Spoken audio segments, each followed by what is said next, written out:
Hey everyone, this is Kill Lancer here. Want to another Kill Lancer Gaming? Don't forget the bell button, the subscribe button to get the notifications to my channel. Alright guys, we're going to jump into my gaming highlights from E3 last week, which E3 was amazing last week. I think it was better than last year. I mean, in my opinion, I'm pretty sure you guys maybe have thought in something different than me. But anyway, we're going to start off with one of my gaming highlights, which is Final Fantasy VII Remake.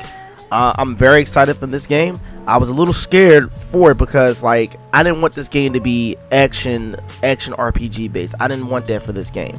I wanted turn based. I grew up with turn based since the Super NES, all the way through the PlayStation era, and all the way through the GameCube era, basically all the older genre game systems. So when it came down to action RPGs and whatnot, action RPGs for me were a treat, especially during the NES, the Super NES era, which was Secret of Mana. Secret of Mana was an action RPG. It still had elements of somewhat of a turn-based, but it was an action RPG, a multiplayer one at that. And when me and my siblings came across games like that, we cherished those games because they were very rare to come by. They were very, very rare to play. But bringing it back to Final Fantasy VII Remake, it has turn-based and it has action RPG elements in it, which is cool. It's different when it comes down to that from Final Fantasy 15, even though it has some elements of Final Fantasy 15. From the information that I know, both the discs are pretty much, for the remake, are pretty much going to be in Midgar, and composed to on the original, where the first discs to the game played through Midgar and out of Midgar, you know, to experience the world map era, and all the way to Ares' death. I always keep calling her Aerith, but Ares' death from the original. And I enjoyed that game, and I'm glad that everybody else is going to get a chance to enjoy it in New Resolution. So I'm definitely excited for that. I've seen the special edition to the game. You can order that from the Square Enix website. They want all their money, so GameStop doesn't have the exclusive Soldier edition for the Final Fantasy Remake special edition. You get Cloud, you get the Cloud on the motorcycle, you get the 10 case, you get the soundtrack, you get a poster and a bunch of other things, and then you can get a deluxe edition from the website, but also you can get the deluxe edition for a nice price at GameStop as well. But anyway, the next on my list is Trials of Mana. Now, Trials of Mana is Secret of Mana 3. Secret of Mana 3 basically never came to the States, but we had got it like ported like in emulators when I was younger, when I was in high school and stuff. So I got a chance to play it, and in my opinion, Trials of Mana was a really good game. The translation was pretty good. Whoever did the translation years ago, it was really good. It was multiplayer, but the thing I didn't like about it, that its shortcoming, was it was a two-player. How the heck is it a two-player when you got three characters? Just like the original Secret of Mana, it had three characters, so it was multiplayer. You get to have two extra players playing with you. So I didn't understand the logic of that and why they did that in Secret of Mana 3. But in Trials of Mana, which is going to be on PS4 and it's going to be on Nintendo Switch, which is the cool part. So you guys get to experience that. And I'm just scared that this game is only going to be a single player experience. I mean, it is what it is. I'm still going to get the game. I love the Mana series. I want the Mana series to come back, and this is how a Mana game should have been made from the jump. And the Secret of Mana game that my brother had bought, was it last year, with Randy. If you guys haven't seen that remake of Secret of Mana 1, well, for the States it would be Secret of Mana 1. Check that game out. It's a really good game. The remake really didn't do so hot because of some of the animations and the sounds and stuff like that. But I suggest everybody to play the emulator. And if you don't want to play the emulator, just give the remake a shot. Like, I played it. I had a fun time with it. It gave me that nostalgic feel. But anyway, we're going to jump into the next game. And that game is Astral Chain. Astral Chain, I'm excited for this game. I'm very, very excited for this game. Platinum Games has always come out with great games. Has always had better, like you know, bad but gaming mechanics. As you can see from Bayonetta and Nier Automata, this game looks amazing.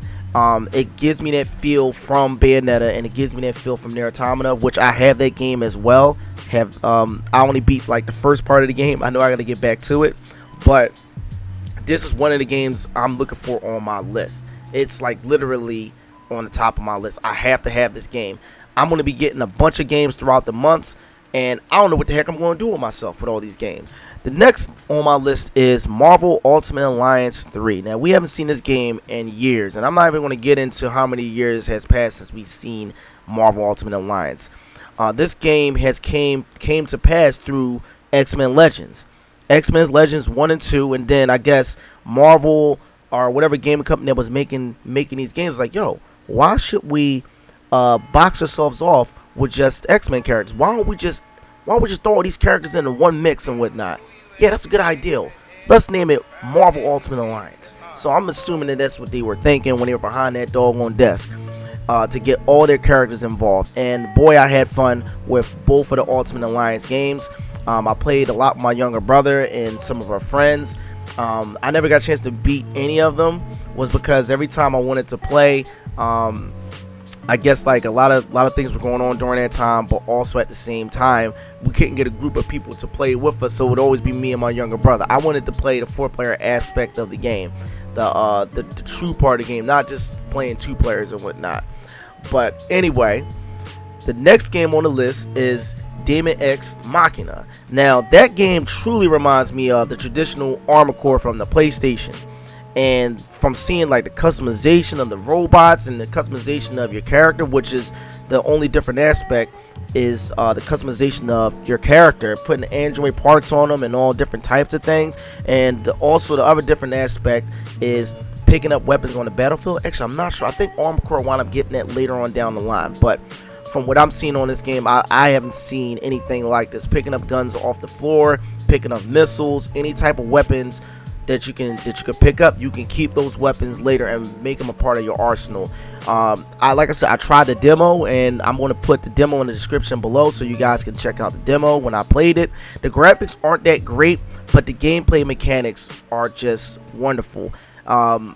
First looking at all the buttons and all the different controls of the game was kind of like nerve-wracking, because I'm like, wow, there's so many buttons, so many commands. What am I going to do with all this? Like, what am I supposed to do? Like, any normal person would get lost looking at the controls, but don't fear for the controls. Once you get your hands on the game is pretty much easy. But the next on the list is No More Heroes 3. Now, I have No More Heroes for the Nintendo Switch, which is pretty much like an arcade beat 'em up type of game. I have not beat that game yet, but I've played it a bunch of other times.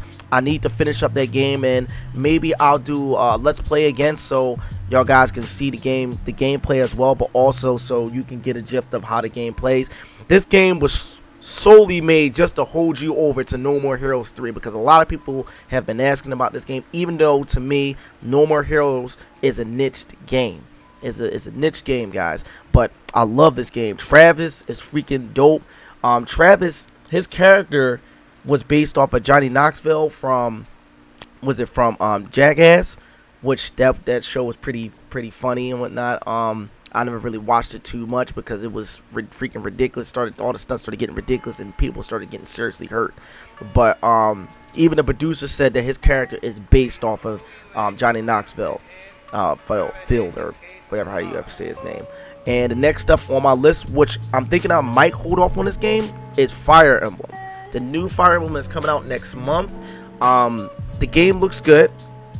The battle system is so freaking in depth, and it looks like they wound up taking on some of the characteristics of the 3DS Fire Emblem, where you can walk around like you're in an RPG, walk around like a small hub world, and talk to your companions, building up a friendship so y'all can do good in battle, and so forth and so on. So I'm glad that they adopted that. I have too many RPGs to get, so I'm gonna hold off on this one, but I'm definitely getting this game. I've never beaten a Fire Emblem game, but I've played Fire Emblem games, and the core feature of Fire Emblem games is the death system. When a character dies, that character dies. This game literally simulates freaking like real life in war, which is pretty cool, but you know, that's a little too real for me, but I'm going to give it a shot. You also can probably switch the mode like on the DS one, where if somebody dies on the game or whatnot, you can easily revive them or so forth and so on, or you can you know, they just died, they're just out of combat period, but they'll be back the next, you know, the next time you go out in battle, like kind of like Final Fantasy Tactics.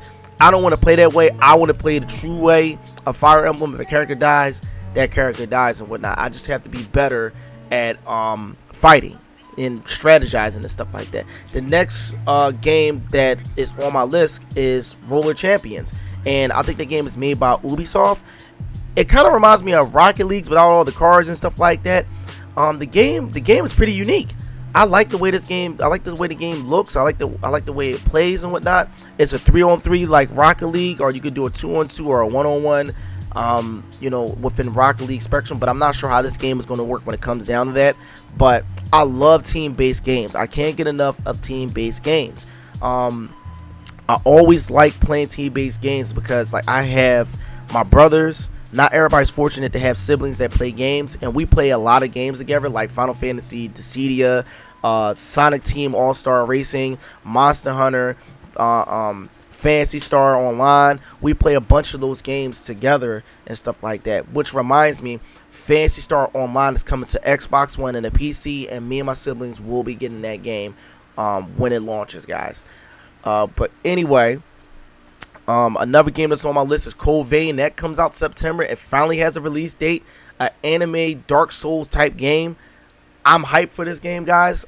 The game has went through a couple of revisions to tweak the game from some of the articles that I read. You know, some of the people that played the game, and I'm glad they kept pushing it back until they got a nice simple formula for this game. So hats off to the developers for taking that extra time.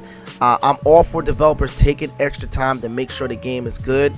You know, I don't want to get like a half behind game and be disappointed and stuff like that. The last game on my list is the Avengers game. My mind was blown with this game, but I know this game is going to have microtransactions like crazy.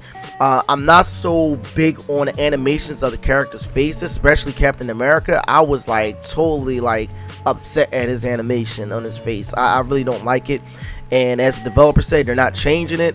That's what we're getting. I'm just hoping that, you know, they fix and tweak a few things. This game comes out May of next year.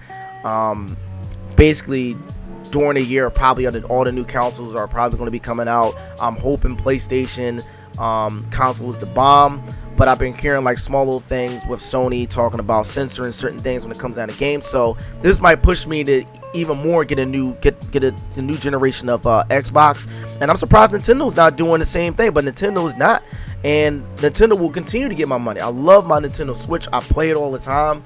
This is like one of my main consoles that I play a lot, just like my PS4. I don't own an Xbox One. I don't own any Xbox console for this generation. Okay, but anyway, guys, that about does it. That about wraps it up for my gaming highlights, guys. I hope you enjoyed this video, and I'm going to be kicking out more videos this week for you guys. I'm sorry, I've been doing a lot of things, and I've been trying to get a lot of things ready for this other special thing that I'm working on with my brothers, and I'm going to present it to you guys, and I hope you guys enjoy that as well. And also, guys, I'm going to be working on some new gaming videos for you guys, and I'm going to try to get some more gaming history and information videos out there as well. So I'm going to hit the ground running, so I can get those things out to you guys, and so you guys can enjoy. Okay, well, this is Kill Lancer. Don't forget the bell button, the subscribe button to get the notification to my channel, and I'll see you guys next time.